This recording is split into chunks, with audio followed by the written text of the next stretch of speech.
Hey everyone, here's a real short video in 3 parts on how to draw DNA real easy. So get out your pencil and paper. So here we have a third drawing of DNA, and in this little section we've got again our blue outline, and what we're going to do here is we are going to illustrate the molecular. Now the molecular is got its own winding kind of thing and its own shape, and you can identify the phosphorus molecules, the carbon molecules. You can see the sugar phosphate backbone winding around, but it's a molecular kind of bond, molecular kind of shape and form. So again, this is where we can employ our negative space, and I'm just going to use funny how you never have a pen, so we can kind of get a feeling, and you don't have to draw it exactly. Just kind of like thinking about clouds. And clouds actually, they have a lot of dynamics to them. And you have to think of molecules moving around that way too. So we're just going to draw the DNA helix as a cloud formation here. And next time you're outside, instead of snapping pictures of everything, which is kind of a waste of time, sit down and stare up at the sky if it's a cloudy day, and watch the clouds go by. Molecules are vibrating all the time, and they're shifting and pivoting, and they're doing that in DNA too in response to the solution that it's in response to the things that are binding to it, and in general, just moving. So here we have like a little fuzzy outline side. Now, I can do the negative space, or you can use lines in here to create the negative space, which is kind of nice. This is what Leonardo da Vinci did. He used these kind of just horizontal lines to kind of create the negative space and pull out the image. So you can do that for yourself a little bit. That'll help give you an idea, more of an idea of the shape. So I have to sharpen more pencils next time, because I didn't think, I was like, just draw it, and then I was like, oh, not enough pencils, not enough sharpened pencils. So make sure you have sharpened pencils, and this pen is not working really well on this kind of paper, but it's a cheap pen, so I don't expect that. So we can go back and just use graphite pencil. Pencil is probably the best tool in the world to work with, much better than anything. So it's good to use it, but if you want a little different color, typically it's only gray. So here we have the shape. And then we sort of know that the sugar phosphate creates this helix.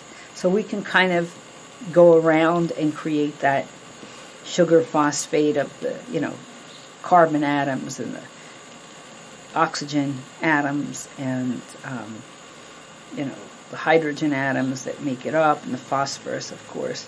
So we're just drawing that in. Give us a little bit of a windy shape here. Goes around like this, and you swirl it around like that, and you can see we've kind of got a windy helical kind of appearance to this thing. Now the other thing you can do is fill in these little dots. I mean, as if they're molecules, and you don't have to draw a molecule. Now if you were going to do a true molecular model of this, then you would have to be very careful about what you're doing and draw a more absolute molecular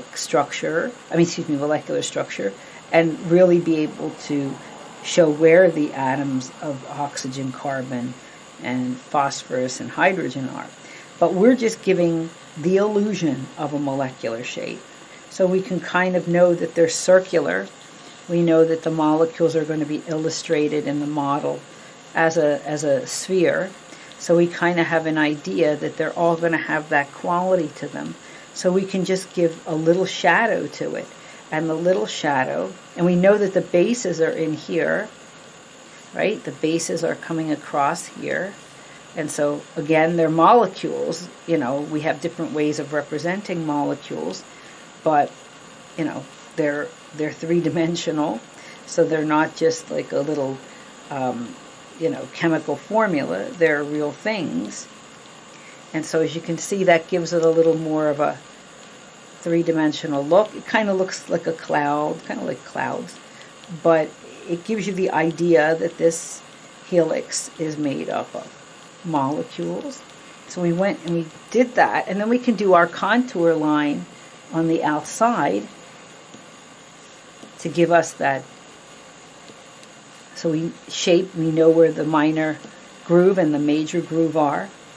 So you can see I'm kind of just going through this, and you can do this too. You can practice this a lot, which is really easy. But by doing this, we'll better be able to solve the Photo 51 visual problem.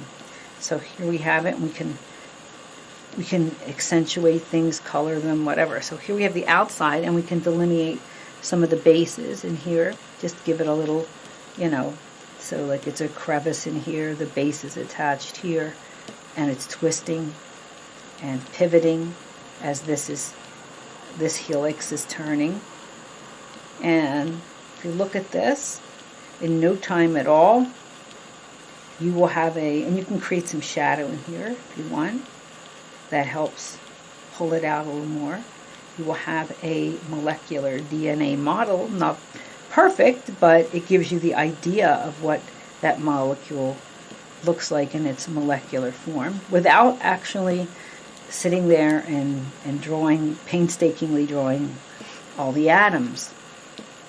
So, and it teaches you a lot about three-dimensional shapes and the qualities they have. So here is and we can, of course, our three-dimensional model. We can add a little there and a little there. There we go. A little there and a little there. So now we have a 3D model of DNA. We have a shape model here. We have a more traditional ribbon model here. And we have a model with dark spaces, negative spaces, and contour line, and a binding transcription factor. So all of this sketching helps us understand the fundamental B form of DNA a little better.